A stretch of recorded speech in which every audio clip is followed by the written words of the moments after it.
जय हिंद सभी स्टूडेंट को प्यार भरा और दिल से नमस्कार। और मैं लेकर आ चुका हूं आपके सामने टॉप और बेहतर सेशन। मेरे मित्र एक बार साथ में जुड़ेंगे। लाइक शेयर सब्सक्राइब वाला बटन अभी तक नहीं दबाया, दबा देंगे जल्दी जल्दी, क्योंकि दोस्त हम आरपीएफ, आपको पता है एसआई का जो हमारा पेपर चल रहा है, हम कहेंगे कि 2024 में एनालिसिस करेंगे। 3 दिसंबर को हमारे पूछे गए थर्ड शिफ्ट के क्वेश्चन, यानी कि आज थर्ड शिफ्ट में हमारे पास कैसा क्वेश्चन पेपर पूछा गया है, वो सारे क्वेश्चनों का मैं निचोड़ लेकर आया हूँ आपके सामने। किस टाइप के क्वेश्चन आ रहे हैं पेपर में और किस टाइप के क्वेश्चन बार बार पूछे जा रहे हैं। ठीक है ना दोस्त, तो लाइक शेयर सब्सक्राइब और बेल आइकन ऑन करना आपको नहीं भूलना है। बच्चों द्वारा बताए गए सारे क्वेश्चन में लेके आऊंगा। जो आज पेपर देने गए थे उन्होंने मेरे को कमेंट करके बताए थे कि ये क्वेश्चन आज हमसे पूछे गए थे। तो थर्ड शिफ्ट का निचोड़ हम देखने वाले हैं दोस्त। तो सही और सटीक क्वेश्चन में लेके आया हूँ, टॉप क्वेश्चन, तो उसको पूरा जरूर देखकर लास्ट में बेल आइकन को ऑन करना नहीं भूलना है। देखते हैं फर्स्ट क्वेश्चन हमको क्या कहता है। लता मंगेशकर को 2001 में जो है कौन सा पुरस्कार जो वो दिया गया था? तो देखिए, लता मंगेशकर को जो है 2001 में भारत रत्न अवार्ड से जो वो सम्मानित किया गया था। तो भारत रत्न अवार्ड आपका करेक्ट आंसर होगा। इसके अलावा मैं आपको बता दूं कि लता मंगेशकर जी को जो है 1969 में जो है इन्हें पद्म भूषण पुरस्कार से सम्मानित किया गया था। 1989 में जो इन्हें दादा साहब फाल्के पुरस्कार से सम्मानित किया गया था और 1999 में जो है इन्हें पद्म विभूषण से जो वो सम्मानित किया गया था। इसके अलावा लता मंगेशकर का जन्म ये जो है कहाँ पर हुआ था? तो ये आपका मध्य प्रदेश में हुआ था और इन्हें जो है लता मंगेशकर जी को जो है ये आपका द नाइटिंगेल ऑफ बॉलीवुड के नाम से भी जो वो जाना जाता है। तो ये फैक्ट भी आप ध्यान में रखिएगा। इसके अलावा मैं आपको बता दूं कि 2001 में ही जो है आपके 2 व्यक्तियों को जो है भारत रत्न से सम्मानित किया गया था। एक तो आपके लता मंगेशकर को जब वो सम्मानित किया गया था और दूसरे आपके शहनाई के वादक बिस्मिल्लाह खान को जो है ये 2001 में जो इन्हें भारत रत्न से सम्मानित किया गया था। और ये जो आपके बिस्मिल्लाह खान थे जो कि आपके शहनाई वादक से संबंधित है और ये जो आपके भारत रत्न पाने वाले जो है तीसरे शास्त्रीय संगीतकार भी जो वो बने थे। तो ये पॉइंट भी आप ध्यान में रखिएगा। अगर पहले शास्त्रीय संगीतकार की बात कर ले जिन्हें भारत रत्न से सम्मानित किया गया था तो ये आपके एमएस सुब्बालक्ष्मी थी और दूसरे अगर बात कर ले तो ये आपके पंडित रविशंकर थे। और कला के क्षेत्र में अगर बात कर ले तो देखिए, कला के क्षेत्र में यानी शास्त्रीय संगीत के क्षेत्र में एमएस सुब्बालक्ष्मी को जो है ये भारत रत्न से कब सम्मानित किया गया था? तो इन्हें 1998 में जो है भारत रत्न से जो वो सम्मानित किया गया था। और ये जो है कला के क्षेत्र में भारत रत्न प्राप्त करने वाली जो है पहली संगीतकार भी जो वो बनी थी। और ये जो आपका तमिलनाडु की जो है एक कर्नाटक शास्त्रीय गायिका थी और इन्हें जो है यानी एमएस सुब्बालक्ष्मी को जो है ये गीतों की रानी भी जो वो कहा जाता है। वहीं अगर बात कर ले कला के क्षेत्र में आपका दूसरा जो भारत रत्न पुरस्कार है ये पंडित रविशंकर को दिया गया था। और पंडित रविशंकर को भारत रत्न पुरस्कार से कब सम्मानित किया गया था? तो इन्हें 1999 में जो है भारत रत्न से जो वो सम्मानित किया गया था। और ये जो आपके हिंदुस्तानी शास्त्रीय संगीतकार थे और ये जो आपके किस राज्य से संबंधित है? तो ये आपके उत्तर प्रदेश राज्य से संबंधित है। और पंडित रविशंकर को जो है आपका विश्व संगीत का जो है गॉड फादर भी जो वो कहा जाता है। तो ये फैक्ट भी आप ध्यान में रखिएगा। इसके अलावा कला के क्षेत्र में जो है पंडित भीमसेन जोशी को जो है 2008-9 में, कभी कभी ऑप्शन में आपका 2008 दिया रहता है या फिर कभी कभी 2009 भी दिया रहता है, तो इन्हें 2008-9 में जो है भारत रत्न से जो वो सम्मानित किया गया था। और ये जो आपके पंडित भीमसेन जोशी है ना, ये कर्नाटक के हिंदुस्तानी शास्त्रीय गायक थे। तो ये फैक्ट भी आप ध्यान में रखिएगा। नेक्स्ट क्वेश्चन आपका यहाँ पर था कि महेंद्र वर्मन प्रथम ये जो आपके किस राजवंश से संबंधित है? तो देखिए, महेंद्र वर्मन प्रथम की बात कर ले तो ये आपके सिंह विष्णु के पुत्र या फिर उत्तराधिकारी थे। और ये जो आपके पल्लव राजवंश के जो वो शासक थे। तो पल्लव राजवंश आपका यहाँ पे करेक्ट आंसर होगा। और देखिए, महेंद्र वर्मन प्रथम का जो शासन काल है ना, ये 600 से लेकर जो है 630 ईस्वी तक जो है इनका जो वो शासन काल रहा था। और ये जो आपके महेंद्र वर्मन प्रथम का जो शासन काल है ये कहां से कहां तक रहा था?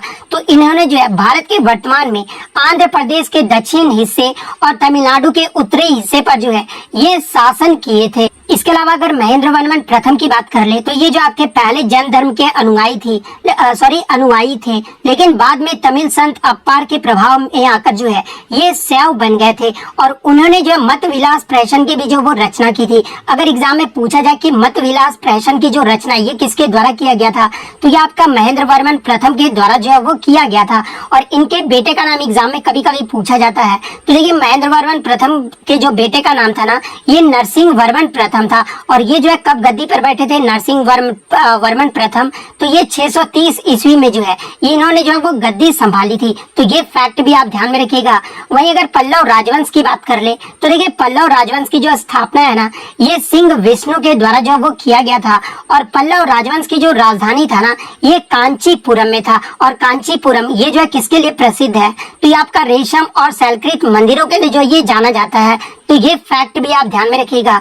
इसके अलावा एग्जाम में एक प्रश्न यहाँ से बनता है कि जो पल्लव राजा थे ना, ये किससे जो वो हार गए थे? तो देखिए पल्लव राजा जो आपके महेंद्र वर्मन प्रथम थे ना, ये पुलकेशिन दैत्य से जो वो हार गए थे। और किस युद्ध में हारे थे? तो ये जो आपके पुलुर की जो लड़ाई हुई थी ना, ये आपका चालुक्य राजा पुलकेशिन दैत्य और पल्लव राजा महेंद्र वर्मन के प्रथम के मध्य जो ये लड़ा गया था। और कहाँ पर लड़ा गया था? तो ये आपका पोलिलुर शहर में जो है ये आपका 618-19 ईस्वी में जो ये लड़ा गया था। और इस युद्ध में जो है महेंद्र वर्मन प्रथम की जो वो हार हो गई थी। और एग्जाम में अगर यहाँ से प्रश्न पूछा जाए कि पुलकेशिन दैत्य जो है ये किस वंश से संबंधित है? तो ये आपके चालुक्य वंश से संबंधित है। तो ये फैक्ट भी आप ध्यान में रखिएगा। नेक्स्ट क्वेश्चन आपका यहाँ पर आता है कि सुदर्शन झील का जीर्णोद्धार यानी मरम्मत या फिर रिपेयर जो है ये बिना बंधुआ मजदूर के जो है ये किसने किया था? तो देखिए सुदर्शन झील का जो मरम्मत यानी रिपेयर जो है ना, ये आपका किसके द्वारा किया गया था? तो ये आपका रुद्रदामन प्रथम के द्वारा जो है 150 ईस्वी में जो इसका जो मरम्मत है वो किया गया था। तो रुद्रदामन प्रथम आपका यहाँ पे करेक्ट आंसर होगा। और ये जो आपके रुद्रदामन प्रथम है ये किसके शासक थे? किस वंश के शासक? तो ये आपके शक शासक थे। तो ये फैक्ट भी आप ध्यान में रखिएगा। इसके अलावा एग्जाम में एक प्रश्न और यहाँ से पूछा जाता है कि सुदर्शन झील का दूसरी बार जो मरम्मत है ना, ये किसके द्वारा जो वो करवाया गया था? तो देखिए दूसरी बार अगर मरम्मत पूछा जाए तो ये आपका 415 ईस्वी से लेकर 455 ईस्वी के दौरान जो है स्कंदगुप्त के शासन काल में उनके राज्यपाल परामट्टा द्वारा इसका फिर से जो वो मरम्मत जो वो किया गया था। तो ये फैक्ट भी आप ध्यान में रखिएगा। इसके अलावा अगर रुद्रदामन प्रथम की बात कर ले तो देखिए रुद्रदामन प्रथम को जो है एक शक शासकों का जो है सबसे महान जो वो माना जाता था।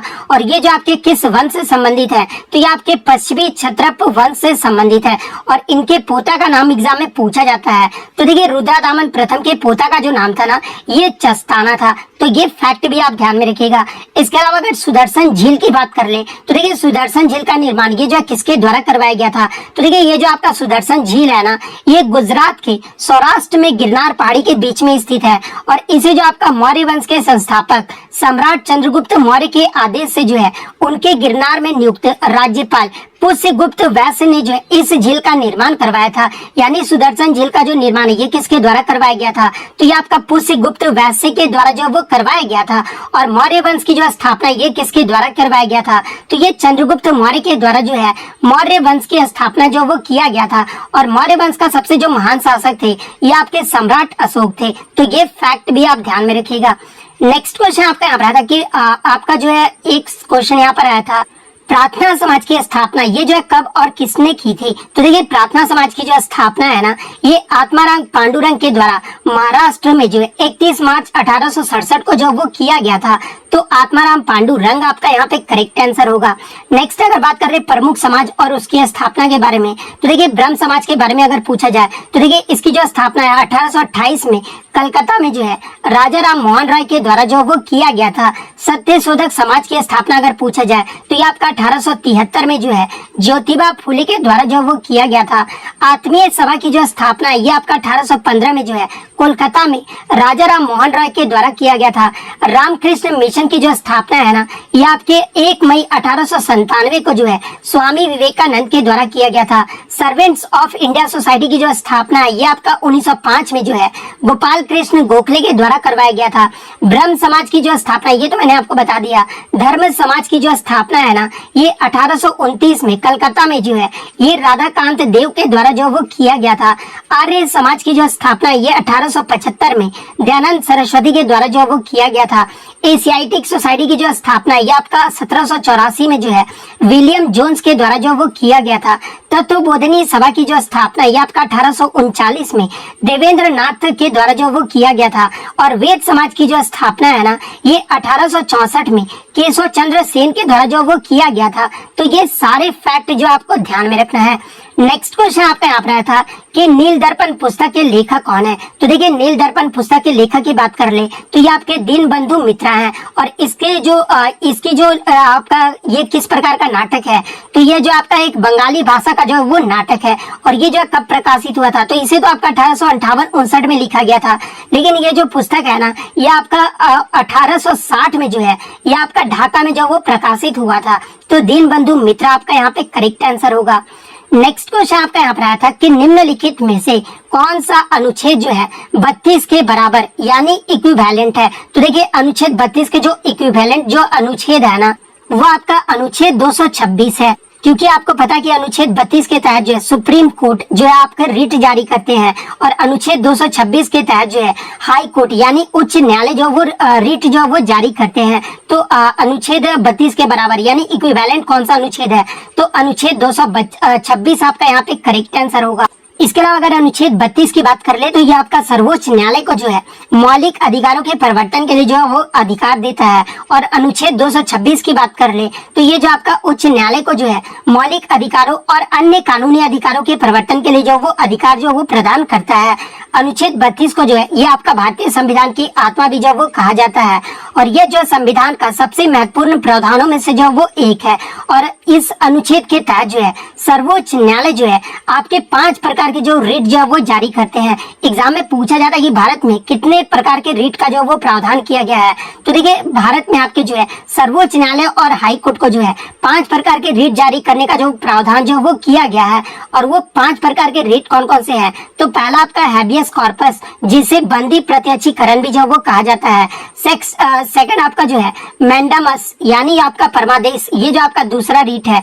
तीसरे की बात कर ले तो ये आपका प्रोहिबिटेशन यानी प्रतिषेध, ये जो आपका तीसरा रिट जो वो जारी किया जाता है। फोर्थ आपका अगर बात कर ले तो ये जो आपका सर्टियोरी जिसे उत्प्रेषण जो वो कहा जाता है, ये आपका जो वो चौथा रिट है। और 5वें रिट की बात कर ले तो ये आपका कोया वारंटो यानी आपका जो है अधिकार परीक्षा, ये जो आपके रिट जो वो 5 प्रकार के रिट जो वो जारी किए जाते हैं। तो ये 5 रिट का नाम जो आपको ध्यान में रखना है। नेक्स्ट क्वेश्चन आपका यहाँ पर आया था कि लठमार होली जो है ये किस राज्य में मनाई जाती है। तो देखिए, लठमार होली की बात कर ले तो ये आपका उत्तर प्रदेश के मथुरा के पास स्थित बरसाना और नंदगांव में जो वो मनाया जाता है। तो अगर राज्य पूछा गया था तो उत्तर प्रदेश आपका करेक्ट आंसर होगा। इसके अलावा अगर राज्य नहीं पूछा गया, सिर्फ नॉर्मल ऐसे पूछा गया होगा तो बरसाना ऑप्शन में दिया गया था, तो बरसाना आपका करेक्ट आंसर होगा। इसके अलावा मैं आपको बता दूं कि ये जो आपका लठमार होली है ना, ये राधा कृष्ण के प्रेम का जो वो प्रतीक माना जाता है। तो ये फैक्ट भी आप ध्यान में रखिएगा। नेक्स्ट क्वेश्चन आपका यहाँ पर आया था, ये तो मैंने आपको बता दिया है। भारत का सबसे पुराना और पहला गोल्फ क्लब कौन सा है। तो देखिए, भारत का जो सबसे पुराना और गोल्फ क्लब है ना, ये आपका रॉयल कलकत्ता गोल्फ क्लब है। और इसकी जो स्थापना है ना, ये आपका 1829 में जो वो किया गया था। और ये जो आपका भारत का जो है सबसे पुराना गोल्फ क्लब जो वो बना था। तो रॉयल कोलकाता गोल्फ क्लब आपका यहाँ पे करेक्ट आंसर होगा। नेक्स्ट शिफ्ट में अगर आपसे पूछा जाए कि भारत में पहला क्रिकेट क्लब ये जो है कहाँ पर है, कौन सा था और कहाँ पर स्थापित किया गया था। तो देखिए, भारत में जो पहला क्रिकेट क्लब था ना, ये आपका 1792 ईस्वी में जो है कलकत्ता क्रिकेट क्लब के रूप में जो वो स्थापित किया गया था। तो ये फैक्ट भी आप ध्यान में रखिएगा। और भारत का जो पहला फुटबॉल क्लब है ना, ये आपका कलकत्ता एफसी है। और इसकी जो स्थापना है ना, ये 1872 में जो वो किया गया था। तो ये फैक्ट भी आप ध्यान में रखिएगा। नेक्स्ट क्वेश्चन आपका यहाँ पर था कि बिहार किसान सभा ये जो है कब बनी थी। तो देखिए, बिहार किसान सभा की जो गठन है ना यानी स्थापना जो है ये आपका 1929 में हुआ था। और इसकी स्थापना जो है किसके द्वारा किया गया था, तो ये आपका स्वामी सहजानंद सरस्वती के द्वारा जो वो किया गया था। तो 1929 आपका यहाँ पे करेक्ट आंसर होगा।